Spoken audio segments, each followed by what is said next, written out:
ద్వారకా నగరం సముద్రంలో లీనమైన తర్వాత తన లీల ముగింపు సమయం వచ్చిందని గ్రహించిన శ్రీకృష్ణుడు అడవిలోకి వెళ్ళాడు.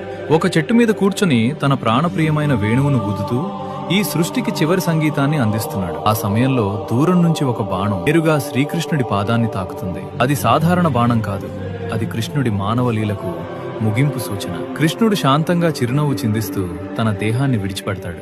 పాండవుడు శ్రీకృష్ణుడి అంత్యక్రియలను విధి ప్రకారం పూర్తి చేస్తారు. ఈ అగ్నిలో అన్నీ లీనమైన ఒక్కటి మాత్రం కాలిపోదు, అదే శ్రీకృష్ణుడి గుండె. అది అగ్నిలోనూ చిక్కుచెదరకుండా అలానే ఉంటుంది. దాన్ని చూసిన అర్జునుడు ఏం చేయాలో తెలియక అయోమయంలో పడతాడు. అప్పుడే ఆకాశం నుంచి ఒక దివ్య స్వరం వినిపిస్తుంది. అర్జున, ఇది సాధారణ గుండె కాదు, ఇది బ్రహ్మ పదార్థం.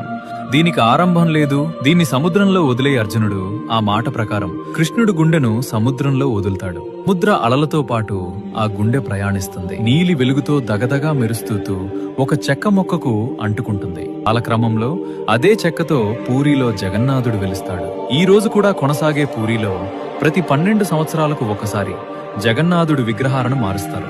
ఆ గుండెను ఒక విగ్రహం నుంచి మరో విగ్రహంలోకి మార్చుతారు. శ్రీకృష్ణుడు శరీరాన్ని మాత్రమే విడిచాడు, కానీ భక్తి